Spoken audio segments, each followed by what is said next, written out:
Assalamu alaikum wa rahmatullahi wa barakatuh. Inshallah ta'ala everyone is well. So today inshallah we're going to conclude with the Surah Abasa. So just to recap, so the first session we did, we covered the incident about the Prophet sallallahu alaihi wasallam giving da'wah to the Quraysh of Makkah, and then the Sahabi Abdullah ibn Maktoum, who was blind, came to the Prophet sallallahu alaihi wasallam and wanted to ask him some questions, and he asked the Prophet sallallahu alaihi wasallam was Prophet sallallahu alaihi wasallam was giving da'wah, and that kind of caused the Prophet sallallahu alaihi wasallam to kind of frown and make a facial expression. At which point, where Allah subhanahu wa ta'ala then revealed a certain set of verses, kind of doing the tarbiyah or correcting the Prophet sallallahu alaihi wasallam, and so forth, as was discussed. So then yesterday we covered the second part of the surah, which was talking about one of the son-in-laws of the Prophet sallallahu alaihi wasallam, the son of Abu Jahl, Utbah, who was married to the daughter of the Prophet sallallahu alaihi wasallam, and because his father became a staunch enemy, he kind of used one of these tactics to kind of get at the Prophet sallallahu alaihi wasallam, na'udhu billah, and told his son to divorce the daughter of the Prophet sallallahu alaihi wasallam, which he did. And then on top of that, he actually came and sort of threatened the Prophet sallallahu alaihi wasallam, and also tried to attack the Prophet sallallahu alaihi wasallam, to which then Allah subhanahu wa ta'ala then kind of dealt with him accordingly, as we discussed yesterday. And then today's session inshallah will be the final part of this surah, which then turns towards Yawm al-Qiyamah. So now, in the previous few verses, Allah subhanahu wa ta'ala described the various benefits and the blessings that we've been given, and the fact that we shouldn't be ungrateful. So Allah ta'ala is reminding us that, what have we got to be ungrateful about, given all the blessings that we get?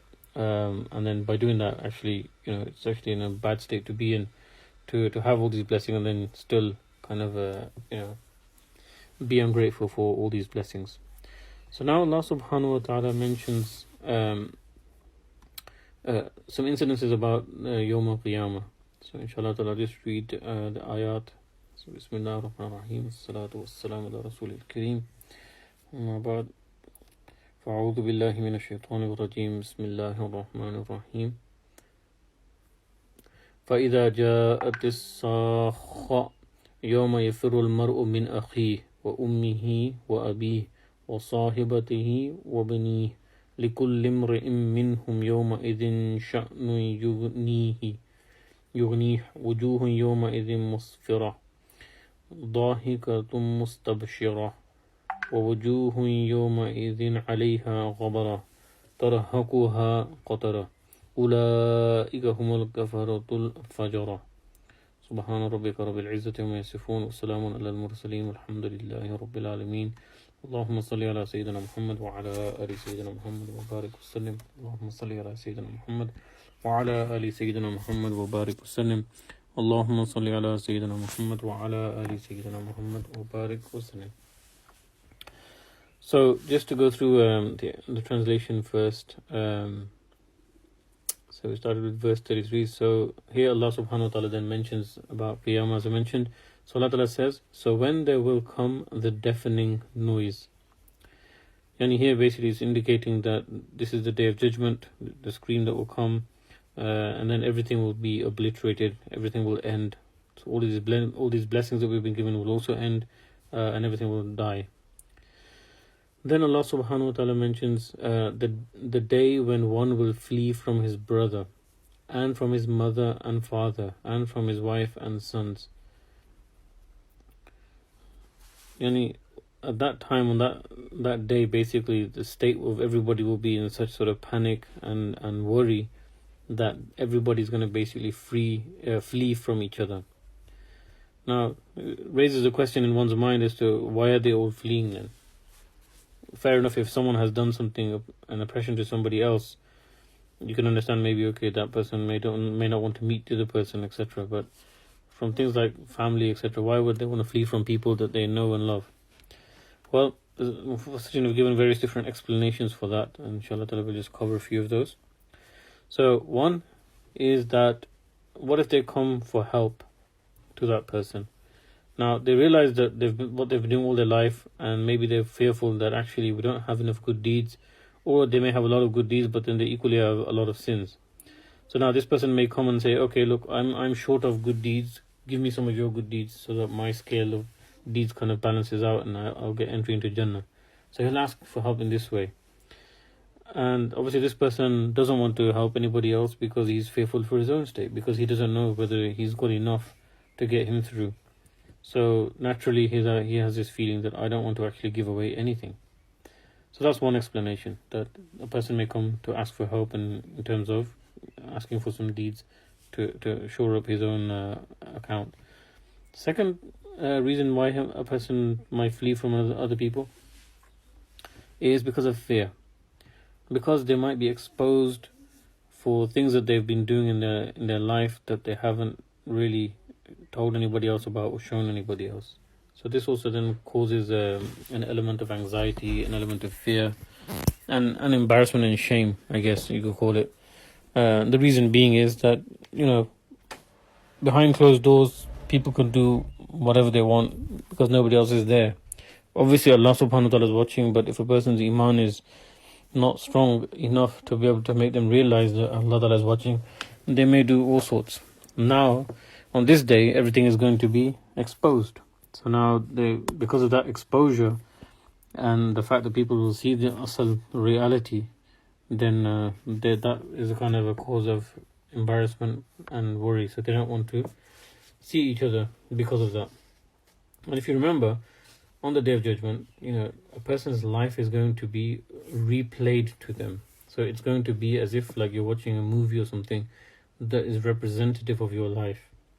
And then also on that day, Allah subhanahu wa ta'ala will seal the mouths of people and will make the body parts talk. So the body parts will testify regarding a person's actions. So that's the second reason, like the fear.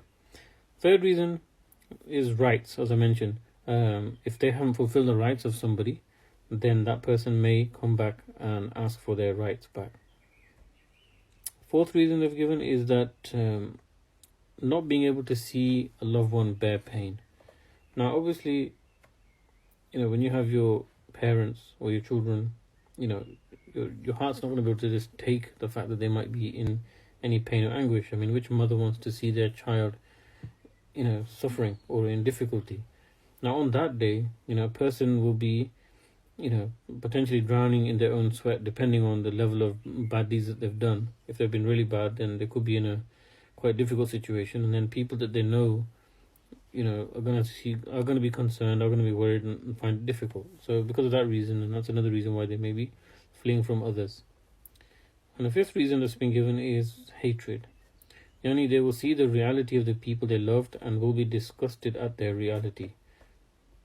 You may hold certain people in high esteem. You may hold certain scholars, righteous people in the community, family members, people you come to know as being, decent people on the outside, but obviously you can't see into their hearts, so you don't know what they're doing when they're not in front of you. And then, that may also cause you, when you actually see the asl reality of people, then that also may cause you discomfort.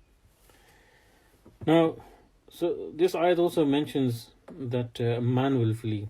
So the wording of this ayat is that a man will flee from his brother, his mother, his wife, etc. What does it mean? What does it mean by saying the man? Is there a specific person? Now, some of the mufassirin have put references in there that it may be referring to certain prophets.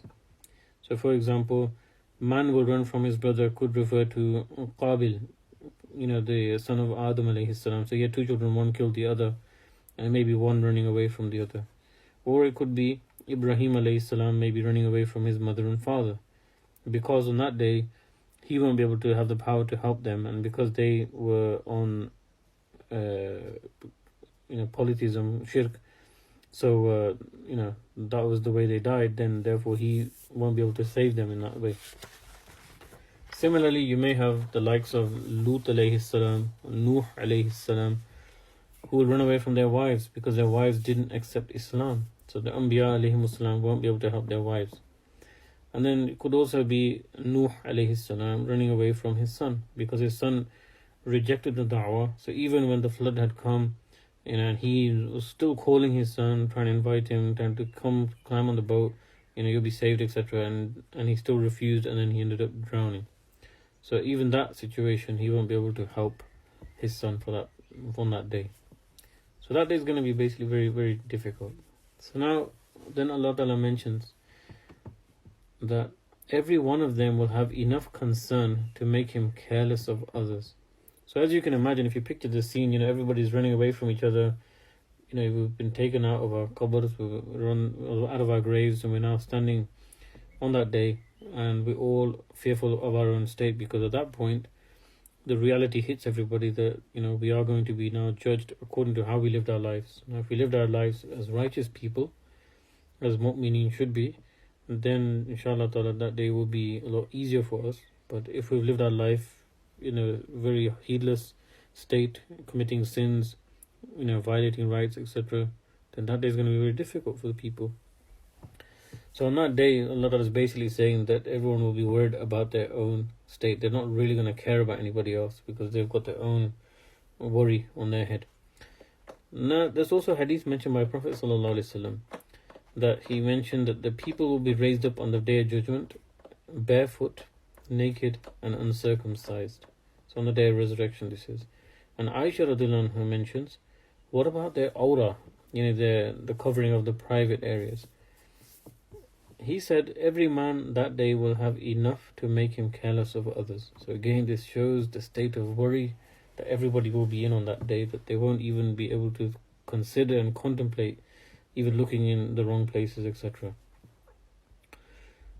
And then it's also mentioned that, and the faces will show what is in our hearts. In dunya, in this worldly life, we can basically hide our inner feelings.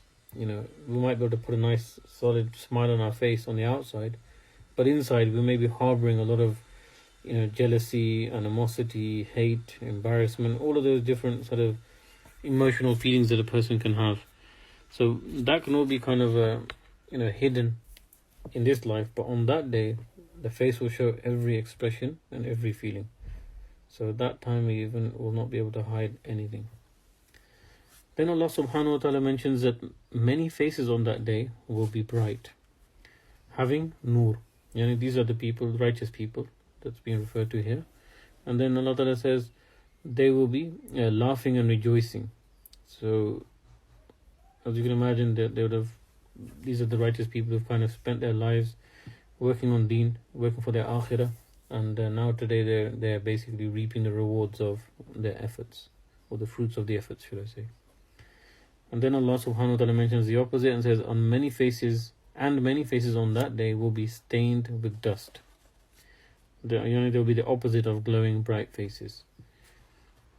And then Allah ta'ala mentions they'll be covered by darkness. A blackness will cover them. And then verse 42, the final verse, then Allah ta'ala mentions, those are the disbelievers, the nefarious, are the sinful people. So here you can see now Allah Ta'ala has contrasted here that those who work for the akhirah will be happy, they'll be smiling, they'll have nur on their face, light on their face.